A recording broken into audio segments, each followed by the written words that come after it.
दोस्तों स्टडी 91 के YouTube channel में आप सभी का बहुत बहुत स्वागत है। दोस्तों आज आप सभी के समक्ष मैं लेकर हाजिर हूँ हिंदी विषय में उपसर्ग की क्लास। जी हाँ दोस्तों, बहुत ही इंपॉर्टेंट क्लास है और आज याद रखिए आज हमारा 60वां दिन है। लगातार दोस्तों 59 दिनों से मैं हिंदी में अलग अलग टॉपिक पर आपको वीडियोज दे रहा हूँ। अगर आपने नहीं देखा तो एक बार पीछे का वीडियो जरूर देखिएगा, ठीक है। ये टॉपिक आपके लिए बहुत इंपॉर्टेंट है जहां पर हम चर्चा करेंगे उपसर्ग व प्रत्यय दोनों से संबंधित सवालों को हम लोग देखेंगे। तो चलिए देखते हैं कि कौन कौन से इंपॉर्टेंट सवाल यहाँ स्क्रीन पर कई सारे ऐसे सवाल होंगे जो उपसर्ग प्रत्यय से संबंधित है, आपकी परीक्षा में बार बार पूछे जाते हैं। चलिए स्टार्ट करते हैं दोस्तों। याद रखिएगा स्टडी 91 के प्लेटफॉर्म से कई सारे विषय के लिए फाउंडेशन बैच भी आ चुके हैं। तो अगर आप चाहते हैं हमारे साथ ज्वाइन करना, हमारे पेड कोर्स को ज्वाइन करना, तो देखिए अलग अलग विषय के लिए फाउंडेशन बैच आ रहे हैं। ये हमारा हेल्पलाइन नंबर है, कॉल करके संपर्क कर सकते हैं। एक चीज और कहना चाहूंगा, अब तो स्टडी 91 के प्लेटफॉर्म से दोस्तों किताबें भी आ चुकी हैं। अगर आपके पास इन किताब को कलेक्शन ना हो तो एक बार परचेज जरूर करिएगा। कोई एक किताब परचेज करिए, फिर डिसाइड करिए अगली किताब लेनी है कि नहीं लेनी है। क्योंकि मैं दावे के साथ कह सकता हूं कि गजब के क्वालिटी कंटेंट के साथ दोस्तों इन किताबों को लॉन्च किया गया है। एक बार आप पढ़ेंगे तो आपको लगेगा जरूर कि वाकई औरों से हट करके मैटर दिया गया। चलिए स्टार्ट करते हैं सवालों को और एक एक सवाल इंपॉर्टेंट है, बहुत सोच समझ के अपना जवाब दीजिएगा। पहला सवाल यहां स्क्रीन पर दिया दोस्तों, लिख रहा अधिकारी में उपसर्ग है। अधिकारी में कौन सा उपसर्ग है? अच्छा मैं आपको बता दूं दोस्तों उपसर्ग होता क्या, तो याद रखिएगा जो शब्द के प्रारंभ में लगता है वो क्या कहलाता है दोस्तों? उपसर्ग कहलाता है। और जो अंत में लगता है वो क्या कहलाता है? वो प्रत्यय कहलाता है, ठीक है। तो इसको सिंपल सी बात याद रखिएगा, शब्द के आरंभ में क्या लगता है? उपसर्ग लगता है और शब्द के अंत में क्या लगता है? प्रत्यय लगता है। तो अधिकारी में याद रखिए कह रहा है कौन सा उपसर्ग है, अधिकारी में उपसर्ग कौन सा? अब देखिए जाहिर सी बात यहां पूछा उपसर्ग पूछा और यहां प्रत्यय। जब कभी आपसे उपसर्ग पूछे मतलब क्या है दोस्तों? प्रारंभ में, ठीक है। तो अधिकारी में जो शब्द है दोस्तों याद रखेगा यहां अधिकारी में अधि नाम का उपसर्ग लगता है, ठीक है। बहुत सारे बच्चे कारी सोचते हैं और बड़ी ई कर देते, नहीं, आपसे उपसर्ग पूछ रहा है ना कि प्रत्यय। याद रखेगा अधिकारी में कौन सा उपसर्ग लगा है? अधिकारी में उपसर्ग है कौन सा? अधि उपसर्ग लगा है। इसलिए इस सवाल का सही जवाब क्या है? ऑप्शन नंबर 2 दोस्तों राइट आंसर हो जाएगा। इसको याद रखेगा। कई सारे ऐसे उत्तर बन सकते हैं जैसे आपके मन में आए कि सर अधि से और क्या क्या बन सकता है। जैसे अधि से आपने क्या बना लिया? अधिकारी बना दिया। उसी तरह से मान लीजिए अधि उपसर्ग लगा के क्या बन गया? अधिराज्य बन गया। क्या बन गया? अधिराज्य बन गया। अधि से क्या बन गया? अभी आपने पीछे पढ़ा, अधि से अधिकारी बन गया। बन सकता है कि नहीं? और सोचिए अधि उपसर्ग लगा करके आप क्या बना सकते हैं, ठीक है। जैसे अधिष्ठात्री कर सकते हैं, ठीक है। या फिर एक नया शब्द कर लीजिएगा, कुछ ऐसा बताऊं जो आसानी से याद हो जाए। जैसे सरप्लस को हम क्या बोलते हैं? एक शब्द होता है ना सरप्लस, अधिलाभ बोलते हैं ना, लाभ। लाभ जब अधिक होता है तो उसे हम क्या कह लेते हैं दोस्तों? हम उसे कह लेते हैं अधिलाभ यानी सरप्लस, ठीक है। और शब्द बनाने का प्रयास करिए। अधिलाभ हो गया, अधिकारी हो गया, अधिराज्य हो गया। और कौन कौन से शब्द बन सकते हैं? जैसे कोई प्राधिकरण या अधिकरण हो गया, ठीक है। क्या हो गया?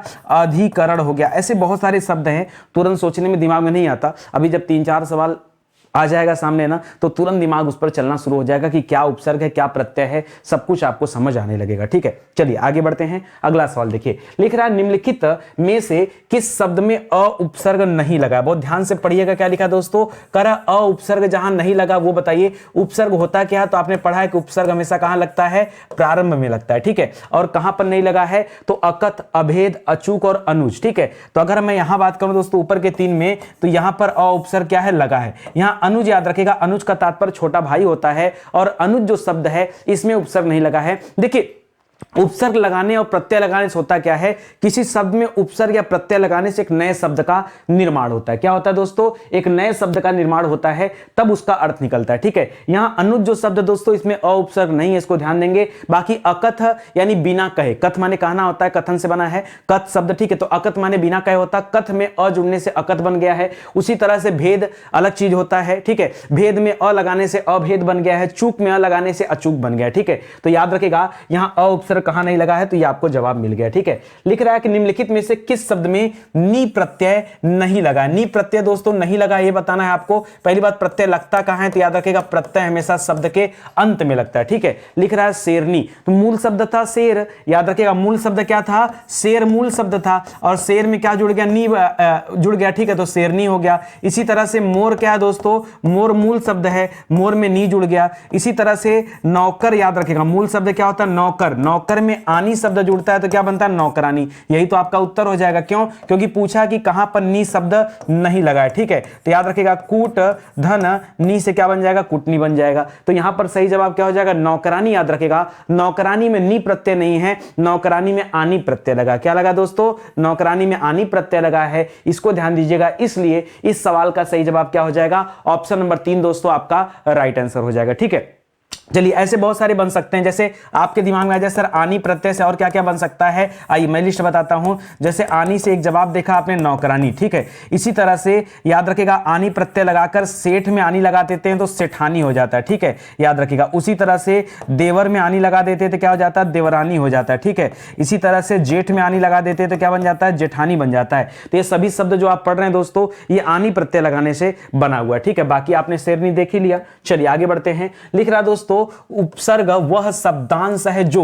शब्दांश मतलब शब्द का वह अंश है जो। उपसर्ग कहां लगता है आपने पढ़ा? उपसर्ग प्रारंभ में लगता है। लिख रहा दोस्तों बाद में जुड़ता नहीं, बाद में जुड़ता तब वह क्या कहलाता दोस्तों? तब तो वह प्रत्यय कहलाता। मध्य में कोई नहीं जुड़ता दोस्तों, मध्य वाला तो सवाल ही गलत है। आगे जुड़ता है, कहीं भी नहीं जुड़ सकता। याद रखेगा आगे जुड़ता, और आगे जुड़ने वाला क्या कहलाता है? उपसर्ग कहलाता है। इसलिए इस सवाल का सही जवाब क्या है? ऑप्शन नंबर 3 आपका राइट आंसर हो जाएगा। ठीक है, बहुत इंपॉर्टेंट सवाल है और ये सभी के सभी सवाल आपसे अलग अलग परीक्षाओं में पूछे गए हैं, तो बहुत ध्यान से देखिएगा। लिख रहा अध्यक्ष में कौन सा उपसर्ग लगा है, ये थोड़ा सा डिफिकल्ट लगता है लोगों को। ठीक है, मैं आपको बताना चाहूंगा दोस्तों अध्यक्ष में कौन सा उपसर्ग लगा, समझिएगा। जब कभी लिखा होता है कहीं पर अध्यक्ष ना, तो याद रखिएगा आप इसका संधि विच्छेद करिए तो आएगा अधिधन अक्ष। क्या आएगा दोस्तों? अधिधन अक्ष आएगा, इसी को मिलकर अध्यक्ष बनता है। तो यहां अधि नाम का उपसर्ग छिपा होता है, याद रखिएगा। यहां अध मत करिएगा, अत मत करिएगा, अध मत करिएगा, ये सब गलत हो जाता है। यहां कौन सा उपसर्ग है दोस्तों? अधि उपसर्ग है। कॉमन अगर आप देखेंगे तो अधि खाली लेंगे ना, तो अधि उपसर्ग से दोस्तों और बहुत सारे शब्दों का निर्माण होता है,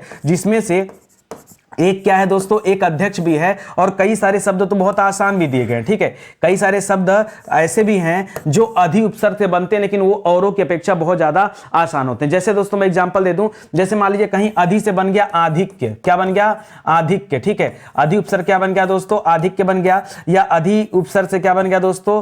अधिस्थान बन गया। ठीक है, अधिस्थान बन गया। इसी तरह से अध्यक्ष बन गया, आधिक्य हो गया, अधिस्थान हो गया। और क्या बोल सकता है? कहीं का मूल्य अधिक हो गया तो आप क्या कर सकते हैं? अधिमूल्य भी कह सकते हैं। जैसे अवमूल्यन अधिमूल्यन पढ़ते हैं ना, तो अधिमूल्य भी बोल सकते हैं। ठीक है, कुछ कब्जा हो गया तो आप कहते हैं भाई वो अधिग्रहण हो गया है। क्या हो गया है? हमारी जमीन को अधिग्रहित कर लिया गया है। इस तरह से अधि उपसर्ग लग करके भी बहुत सारे शब्दों के निर्माण होते हैं। थोड़ा सा दिमाग शार्प रखना पड़ता है ऐसे में, और सोचना पड़ता है कि हाँ इस शब्द से ये चीजें बन सकती हैं। क्या होता है ना, देखिए ऐसे में थोड़ा सा स्पीड आप कभी देखते होंगे कि धीमी हो जाती है। देखिए जब हमारे साथ सामने शब्द लिखे हों तो हम जल्दी से उसको देख के पहचान पाते हैं कि हाँ कौन सा उपसर्ग है, कौन सा प्रत्यय है। लेकिन अगर अचानक से आपको यह भी बताना हो कि अ उपसर्ग से कौन कौन से शब्द बनते हैं, तो दिमाग को थोड़ा सा अपने पूरा मतलब जितना उसके पास ओकैब है उस ओकैब में से निकालना पड़ेगा कि भाई अ लगा के अकाल बन सकता है, सु लगा दिया तो सुकाल बन सकता है, दू लगा दिया तो दुकाल बन सकता है। ये थोड़ा सा सोचना पड़ेगा। ऐसा नहीं कि आमरण, अब जैसे मेरे सामने आ गया आमरण लिखा हुआ तो दिख रहा है कि आ धन मरण बराबर आमरण, इसमें आ उपसर्ग लगा है। तो अगर शब्द लिखा होता है तो पहचानना आराम होता है, लेकिन अगर शब्द नहीं लिखा है तो थोड़ा सा दिमाग तेज चलाने की आवश्यकता पड़ती है, ध्यान रखिएगा। जैसे लिख रहा दोस्तों संग्राम, संग्राम में उपसर्ग बताना है तो संग्राम में याद रखिएगा क्या उपसर्ग आता है दोस्तों? याद रखिएगा सम आता है। बहुत सारे बच्चे देखिए सत तो आएगा नहीं, स भी नहीं आता। बहुत सारे बच्चे सम और सन में कंफ्यूज होते हैं। ठीक है, याद रखिएगा यहां सन उपसर्ग नहीं होता दोस्तों, क्या होता है? सम उपसर्ग होता है। इसको ध्यान दीजिएगा, बहुत अच्छा सवाल है, सम उपसर्ग। ठीक है, चलिए आगे बढ़ते हैं। लिख रहा सावधानी में कौन सा प्रत्यय? सावधानी में दोस्तों कौन सा प्रत्यय आपको बताना है? सावधानी में प्रत्यय, प्रत्यय लगता है कहां पर भैया? तो प्रत्यय लगता है शब्द के अंत में। ठीक है, और सावधानी में जो मूल शब्द है याद रखिएगा सावधान मूल शब्द था। ठीक है, और उसमें क्या लग गया दोस्तों? बड़ी ई लग गया। बहुत सारे बच्चे जल्दीबाजी में पढ़ते हैं ना तो हमेशा आनी कर देते हैं। क्या कर देते हैं? आनी कर देते हैं। आनी नहीं होगा, नी भी नहीं होगा, धानी भी नहीं होगा। याद रखेगा, देखिए मूल शब्द क्या था आप समझिए ना, मूल शब्द तो सावधान था ही। ठीक है, इसी मूल शब्द में आप कुछ जोड़ेंगे ना, है कि नहीं? इसी मूल शब्द में आपने, जैसे मैंने कहा शेरनी लिखा है। ठीक है, बात को समझिए, मैंने कहा शेरनी लिखा है। ठीक है, तो देखिए मूल शब्द यहां पर क्या आएगा? मूल शब्द शेर है, और शेर में आपने नी लाकर जोड़ दिया। लेकिन वहीं पर दोस्तों अगर मैं एक दूसरा एग्जाम्पल दे दूं, जैसे मैं कहूं दोस्तों आपके सामने एक शब्द दे दिया हाथी। क्या दे दिया दोस्तों? ठीक है, हाथी शब्द दे दिया, तो हाथी में जब नी जोड़ते हैं दोस्तों तो क्या बनता है, ये हथिनी हो जाती है। क्या होती है दोस्तों, हाथी में नी जोड़ने के बाद क्या हो जाता है, हथिनी हो जाता है। तो चीजों को समझिए कि कहां पर क्या जोड़ना है। ठीक है, तो यहां पर याद रखिएगा बड़ी ई जुड़ता है, ना कि आनी जुड़ता है। बहुत सारे बच्चे कंफ्यूजन में ना, जल्दीबाजी में ऐसे उत्तर गलत हो जाता है। तो याद रखिएगा ऑप्शन नंबर 3 यहां सही जवाब हो जाएगा, सावधानी में ई जुड़ा हुआ है। ठीक है, चलिए एक सवाल देखिए, लिखा जिंदगी में दोस्तों कौन सा प्रत्यय है। क्या लिखा है, जिंदगी में कौन सा प्रत्यय। आइए मैं समझाता हूं, प्रत्यय लगता है कहां भैया, प्रत्यय लगता है शब्द के अंत में। ठीक है, तो देखिए जिंदगी में जो मूल शब्द दोस्तों याद रखिएगा, जिंदा, जिंदा मूल शब्द होता है। इसी अब देखिए बहुत सारे शब्द डिफिकल्ट भी होते हैं, जैसे एग्जांपल दे दूं, जैसे लिखा है दोस्तों कहीं पर बचपन। अब आप जब इसका तोड़ेंगे ना तो आपको मिलेगा दोस्तों बच्चा, बच्चा धनपन मिलेगा। अब आप कहेंगे सर यहां तो लिखा है बचपन और यहां लिखा है बच्चा धनपन, ऐसे ही होता है। कुछ और एग्जांपल दे दूं, जैसे लिखा है कहीं पर दोस्तों घुड़सवार। क्या लिखा है, घुड़सवार लिखा है। जब इसको आप तोड़ेंगे ना तो आपको क्या मिलेगा, आपको मिलेगा घोड़ा धन सवार। क्या मिलेगा, घोड़ा। अब आप ढूंढते रह जाएंगे सर घोड़ा को घुड़ कहीं कर दिया गया। ठीक है, तो याद रखिएगा ये दोनों के जुड़ने से यही निर्माण हुआ, क्योंकि सार्थक शब्द देखेंगे ना, घोड़ा सवार नहीं बोलेंगे, सार्थक शब्द ये हो जाएगा। बचपन सार्थक है, न कि बच्चापन सार्थक होगा। तो चीजों को समझिएगा। उसी प्रकार से जिंदा में याद रखेगा, यहां पर गी प्रत्यय आता है। क्या आता है, यहां गी प्रत्यय आता है, यहां ई प्रत्यय नहीं आएगा, ना दगी प्रत्यय आएगा, ना ई प्रत्यय आएगा। क्या आएगा दोस्तों, जिंदगी में गी प्रत्यय आता है, जिंदा के साथ जुड़ने से बनता है जिंदगी। ठीक है, तो आप ये मत सोचिए कि सर जिंदा में दा की आ की जो मात्रा दिया जिंदागी होगा, क्या नहीं। मैंने आपको कई सारे तरीके दे दिए कि समझिए क्यों नहीं होगा। आप ये मेथड पहले समझने का प्रयास कीजिए। ठीक है, आगे बढ़िए। लिख रहा हमें अपशब्द नहीं बोलना चाहिए। इसमें अपशब्द के नीचे हाईलाइट दे रहा है, करा रेखांकित शब्द क्या है। ठीक है, अब रेखांकित शब्द को उठाएंगे तो मिलेगा अप धन शब्द। यहां पर अप उपसर्ग लगा हुआ है दोस्तों। क्या लगा दोस्तों, अप उपसर्ग लगा हुआ है। तो ये क्या है दोस्तों, अप पहले लगा, विशेषण और संज्ञा अव्यय से मतलब है नहीं, उपसर्ग है दोस्तों। ऑप्शन नंबर 3 दोस्तों सही जवाब हो जाएगा। अगला देखिए, लिख रहा आगमन में कौन सा उपसर्ग लगा। आइए देखते हैं, बहुत आसान है, बहुत आसान है दोस्तों, आगमन। ठीक है, तो आगमन में याद रखेगा यहां पर देखिए आधन गमन होता है। गमन माने जाना होता है और आगमन माने वापस आना होता है। ठीक है, तो यहां पर आप उपसर्ग देखेंगे तो प्रारंभ में क्या लगा है, आ लगा है, और थोड़े नहीं लगा है, आग भी नहीं लगाना है, मन भी नहीं लगाना है दोस्तों। क्या लगेगा, आगमन में आ हो जाएगा। इसी तरह से एक शब्द होता है आजन्म। क्या होता है दोस्तों, आ जन्म, यानी जन्म से पहले। तो याद रखेगा क्या बन जाता है दोस्तों, आधन जन्म। इसी तरह से एक शब्द होता है आमरण। क्या होता है, मरने तक। आमरण का तात्पर्य क्या होता है, मरने तक, यानी आ धन मरण। ठीक है, तो इस तरह से आ उपसर्ग से कई सारे शब्द बनते हैं, उनको आप याद रखेंगे। ठीक है, तो ऑप्शन नंबर 1 दोस्तों इस सवाल का सही जवाब हो जाएगा। आगे बढ़िए, लिख रहा है रसोइया। रसोइया में दोस्तों कौन सा प्रत्यय है। तो देखिए जो मूल शब्द अगर आप ढूंढेंगे ना तो मूल शब्द मिलेगा दोस्तों रसोई। रसोई तो मूल शब्द होता है। अब इस मूल शब्द में दोस्तों याद रखेगा प्रत्यय क्या लग जाता है। अब देखिए या प्रत्यय लगाएंगे या फिर या प्रत्यय लगाएंगे। देखिए ऐसे सवाल जब कभी आए ना, हमेशा आप मूल की तरफ जाया करिए। जब आप मूल की तरफ जाने का आदत बना लेंगे ना तो हमेशा आपको सही ज्ञात होगा। क्योंकि अगर आप मूल की तरफ नहीं जानते तो हमेशा दिमाग जाता कि भाई रसोइया में इया प्रत्यय कर लिया जाए। ठीक है, रसोइया में क्या कर लिया जाए, इया प्रत्यय कर लिया जाए तो ये हो जाएगा। लेकिन एक चीज मुझे बताइए, अब देखिए रसोई जो मूल शब्द होता है इसमें या लग जाएगा तो रसोइया हो सकता है। लेकिन लेकिन लेकिन लेकिन लेकिन ठीक है, आप ध्यान दीजिएगा एक चीज और, एक मेथड होता है यहां काम करता है। जैसे कुछ अच्छा सा एग्जांपल देता हूं कि आपको याद हो जाए। जैसे दोस्तों जब हम नदी लिखते हैं देखिए मात्रा बड़ी होता है। ठीक है, लेकिन जब हम इसका बहुवचन करते हैं तो मैंने आपको सिखाया है कि मात्रा जो इसके पहले वाली होती है वो बदल जाती है।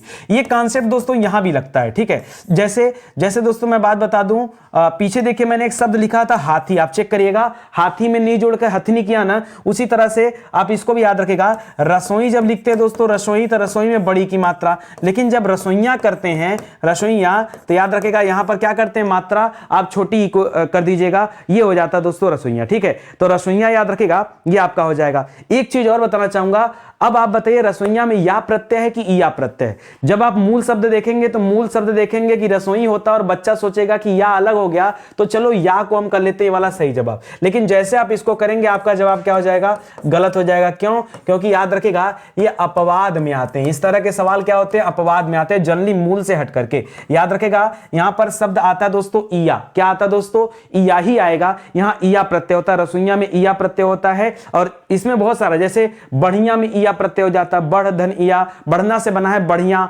घटिया, घटना से घटिया हो जाता है। तो यहां भी याद रखेंगे खाली या मत करेगा। ठीक है, खाली मत करेगा, इसको समझिएगा, थोड़ा सा समझने वाली बात है। अपवादिक कंडीशन है ना, इसलिए जब आप ढूंढेंगे कि हम मूल शब्द की तरफ जाएं, पता चला एक आध सवाल गलत भी हो जाएगा। इस तरह से होता है, आयोग ने यही माना है। ठीक है, किताब उठाइए देख लीजिए। लिख रहा उपसर्ग बताइए अतीन्द्रिय। ठीक है, अतीन्द्रिय में क्या होता है दोस्तों, तो जब आप इसका विच्छेद करेंगे तो आपको मिलेगा अति धन इंद्रिय मिलेगा। क्या मिलेगा दोस्तों, अति धन इंद्रिय मिलेगा, और जोड़ने पे अतीन्द्रिय हो जाएगा। ये देखिए कि यहां पर एक छोटी यहां पर है भाई, अति में एक छोटा ई लगा है ना त के ऊपर। ठीक है, तो याद रखेगा ये वाली ई और ये वाली मिलकर के क्या हो जाता है दोस्तों, बड़ी ई बन जाता है। तभी यहां पर आप बड़ी ई कर दिए, अतीन्द्रिय हो जाता है, तो यहां अति उपसर्ग लगता है, याद रखेंगे। ठीक है, क्या बना है, अति उपसर्ग। इसी तरह से अति उपसर्ग से बहुत सारे शब्द बन सकते हैं, जैसे अति से बन गया अतिक्रमण। क्या बन गया दोस्तों, अतिक्रमण। ठीक है, अति से बन गया अत्याचार। ध्यान दीजिएगा, अति धन आचार बराबर क्या होता है, अत्याचार भी होता है। ठीक है, तो इस तरह से दोस्तों आप याद रखेंगे। देखिए अत्याचार वाला, जैसे आपने पीछे अध्यक्ष पढ़ा था ना, तो अध्यक्ष में अधि उपसर्ग लगा होता है, उसी तरह से अत्याचार में याद रखेगा अति उपसर्ग लगता है। उसी तरह से एक सवाल देता है प्रत्येक। ठीक है, प्रत्येक में कौन सा उपसर्ग भैया, प्रत्येक में प्रति उपसर्ग लगता है। इन सारी चीजों को आप ध्यान दीजिएगा, ये ऐसे चीजें हैं ना जो बार बार आपसे गलतियां करा देंगे और आप समझ भी नहीं पाएंगे। ठीक है, तो इसको याद रखेगा। और बना सकते हैं, जैसे अगर आप अधूरा वाला देखना चाहते हैं, देखिए एक शब्द बन सकता है अत्युक्ति, बन सकता है अति धन उक्ति बराबर क्या बन गया, अत्युक्ति बन गया। बाकी आसान तो बहुत सारे मिलेंगे, कठिन में और बनाइए, जैसे एक बना लिया शब्द अत्यंत। क्या बना दिया, अत्यंत। ठीक है, ये बन सकता है। तो याद रखेगा इन सब में दोस्तों अति उपसर्ग है, इसको आप ध्यान रखेंगे। ठीक है, चलिए आइए आगे बढ़िए। अगला सवाल दे रहा दोस्तों कि धातु के अंत में जोड़े जाने वाले, पहले ही बता चुका हूं दोस्तों, जो अंत में जुड़ते हैं क्या कहलाते हैं। अच्छा, एक चीज और याद रखिएगा, अंत में जुड़ने वाले तो प्रत्यय कहलाते हैं, प्रत्यय कहलाते हैं। लेकिन जरा याद रखेगा, प्रत्यय में दो चीजें होती दोस्तों, या तो आपसे परीक्षा में पूछता है कि धातु के अंत में, या फिर क्या दे दिया दोस्तों, मान लीजिए एक सवाल और दे दिया क्रिया के अंत में। ठीक है, तो याद रखेगा धातु या क्रिया के अंत में जो जुड़ता है वो क्या कहलाता है, उसे कहा जाता है दोस्तों कृत प्रत्यय। क्या कहा जाता है दोस्तों, उसे हम कहते हैं कृत प्रत्यय। ध्यान दीजिएगा, किसके किसके अंत में, चाहे धातु की बात करें चाहे क्रिया की बात करें तो कृत प्रत्यय। उसी तरह से कभी आपके सामने दे दिया सर्वनाम की बात कर रहा है या विशेषण की बात कर रहा है, कि सर्वनाम या विशेषण शब्द के अंत में जो जुड़ गया उसे हम क्या कहेंगे, तब उसे कहा जाता है दोस्तों तद्धित प्रत्यय। क्या कहते हैं, तद्धित प्रत्यय। मुद्दे को समझिएगा, गलती मत करिएगा, ऐसा सवाल जो आपको बार बार परेशान कर सकता है। अब यहां पढ़िए क्या लिखा, धातु के अंत में। परीक्षा में धातु भी दे सकता है, परीक्षा में क्रिया भी दे सकता है। ऐसे पूछ सकता है ना कि क्रिया के अंत में अगर कोई शब्द जुड़ता है तो क्या कहलाएगा, डिटेल में दे दिया तब बताएगा कृत प्रत्यय। वहीं कह दिया सर्वनाम के अंत में कोई शब्द जुड़ रहा है तो क्या कहलाएगा, तद्धित प्रत्यय। विशेषण के अंत में कोई शब्द जुड़ रहा है तो क्या कहलाएगा, तद्धित प्रत्यय। तो याद रखेगा ये क्रिया दो तक और भाव दो तक होता नहीं, दो ही तरह के प्रत्यय होते हैं, चाहे कृत होता है चाहे तद्धित होता है। इस सवाल में सही जवाब क्या हो जाएगा, कृत प्रत्यय आपका राइट आंसर होगा। ठीक है, आगे बढ़िए। लिख रहा ब उपसर्ग किसमें है, ब उपसर्ग दोस्तों किसमें है, अगर बदबू में देखेंगे दोस्तों तो याद रखेगा बद उपसर्ग आएगा। बदबू में क्या है, बद। बदौलत में दोस्तों याद रखेगा ब उपसर्ग आएगा। ठीक है, बदनाम में याद रखेगा बद उपसर्ग आएगा। ठीक है, और उसी तरह से बद उपसर्ग आएगा, एक सेकंड।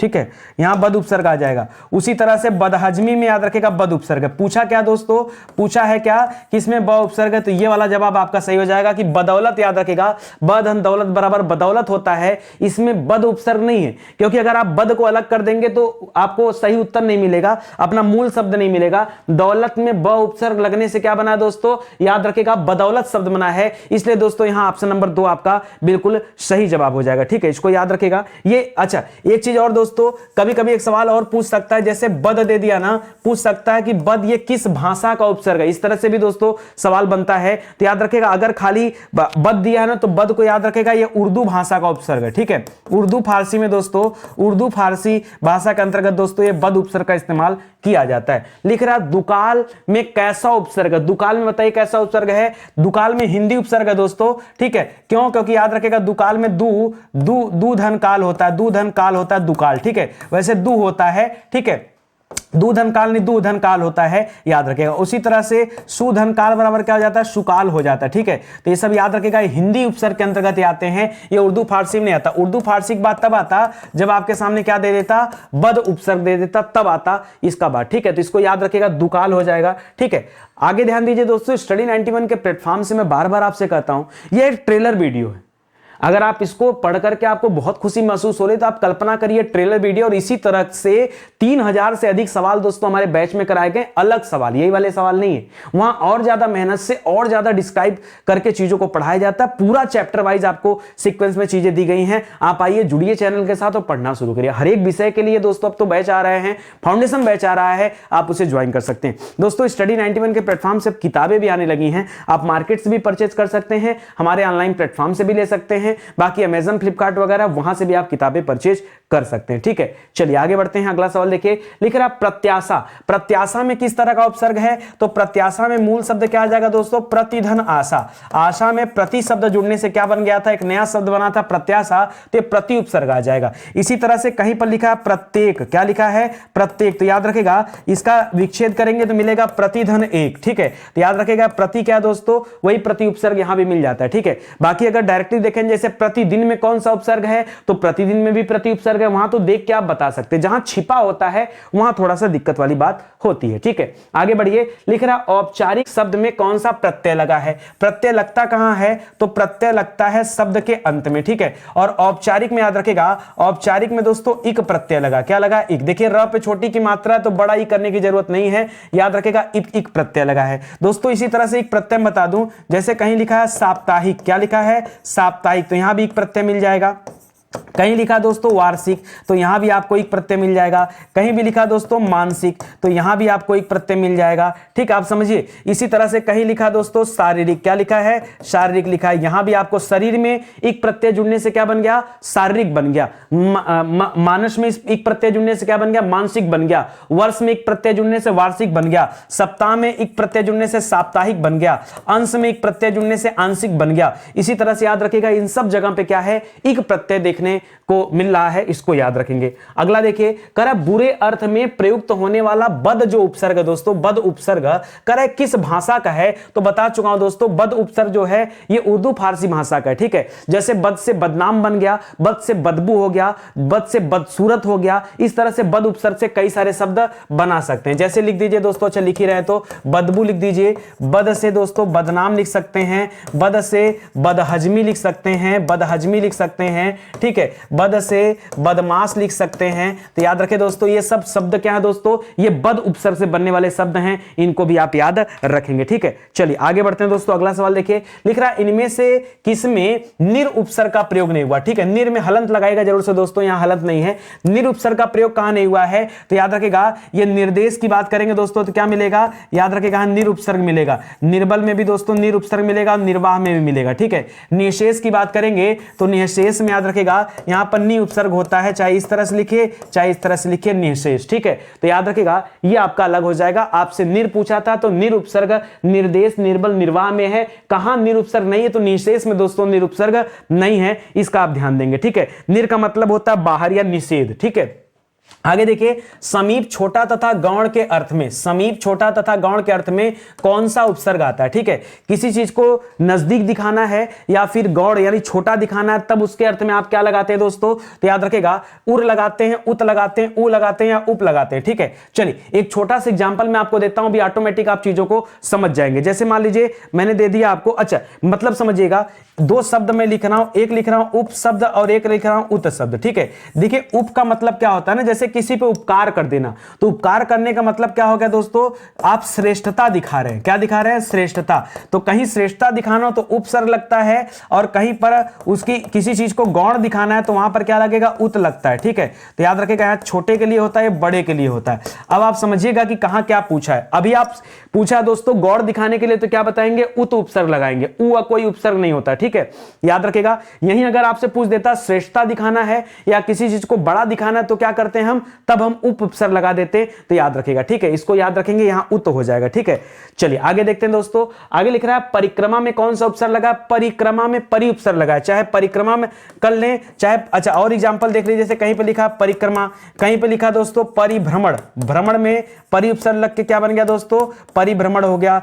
ठीक है। इसी तरह से क्या बन सकता है, परिधन त्याग बराबर परित्याग बन सकता है, ठीक है। इसी तरह से पर्यावरण में भी छिपा है, यहां देखिए पर्यावरण में छिपा है, कैसे याद रखेगा, हम कहते हैं परिधन आवरण, क्या करते हैं, हम कहते हैं परिधन आवरण, ठीक है। तो आवरण के साथ परि शब्द लग गया तो पर्यावरण बन जाता है, ठीक है। तो वहां भी छिपा हुआ अर्थ में क्या है, परि हमको देखने को मिलता है। परि जो होता है दोस्तों ये उपसर्ग होता है, याद रखेंगे। इस सवाल में ऑप्शन नंबर 4 आपका सही जवाब हो जाएगा, ठीक है। आगे बढ़िए, लिख रहा भलाई में कौन सा प्रत्यय, ठीक है।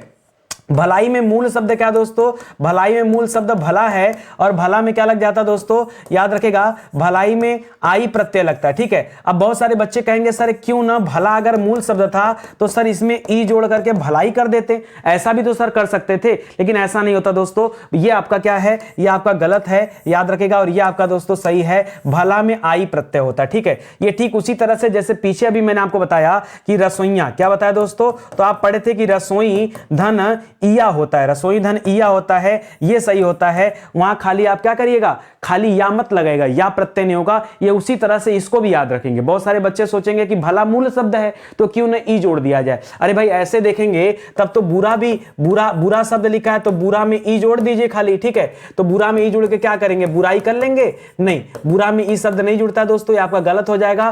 बुरा में आई ही जुड़ेगा दोस्तों तभी बुराई होगा, तो इसको भी याद रखेंगे। यहां आई प्रत्यय होगा, भलाई हो गया, बुराई हो गया, इन सभी में क्या होता है दोस्तों, आई प्रत्यय हो जाएगा। सिलाई, पढ़ाई, लिखाई, गवाई, घुमाई, ये सब में आई प्रत्यय होगा, याद रखेंगे। लिखना हिंदी में शब्दों के बाद जुड़ने वाले क्या कहलाते हैं दोस्तों, जो शब्दों के बाद जुड़ता है दोस्तों उसे क्या कहते हैं, उसे परसर्ग कहते हैं। देखिए परसर्ग, देखिए एक शब्द होता है उपसर्ग, क्या होता है दोस्तों, उपसर्ग, और दूसरा शब्द होता है परसर्ग, ठीक है। क्या होता है, उपसर्ग और परसर्ग। उपसर्ग क्या होता है दोस्तों, याद रखिएगा पहले जुड़ता है, और परसर्ग क्या होता है दोस्तों, बाद में जुड़ता है, ठीक है। इसी परसर्ग का ही दूसरा नाम क्या है दोस्तों, प्रत्यय है, ठीक है। इसी का ही नाम प्रत्यय, कुछ अलग से नहीं है। तो यहां आपके सामने एक नया दे दिया, तो याद रखिएगा चाहे ये कहता चाहे प्रत्यय कहता एक ही बात है, याद रखिएगा परसर्ग या प्रत्यय में कोई अंतर नहीं होता है। और उपसर्ग और प्रत्यय दोस्तों किसके अंतर्गत आते हैं, तो याद रखिएगा ये अव्यय के अंतर्गत आते हैं, ठीक है। ये अव्यय कहलाते हैं, ये अव्यय के अंतर्गत रखे जाते हैं, ठीक है।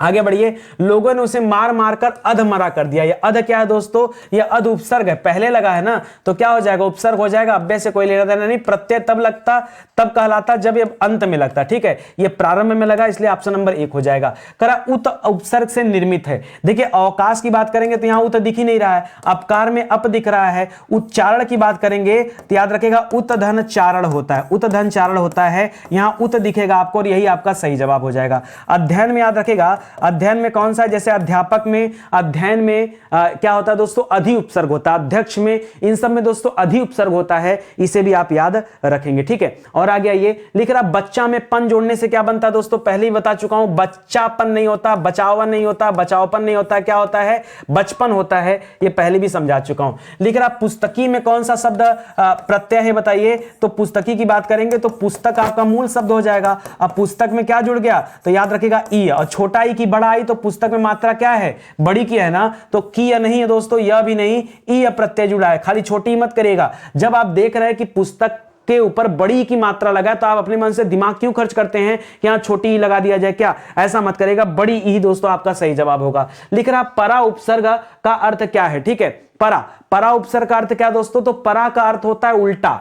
परा का अर्थ क्या होता है दोस्तों, याद रखेगा परा उपसर्ग का तात्पर्य क्या होता है, उल्टा, ठीक है। जैसे अब आपके दिमाग में आ रहा होगा सर परा उपसर्ग का अगर उल्टा होता है तो एक आध दो एग्जांपल देकर हमको दिखाइए कि परा में कैसे, ठीक है। जैसे दोस्तों मान लीजिए कोई जय शब्द है, जय में जब आप परा कर लेते हैं तो पराजय बन जाता है, बन सकता है।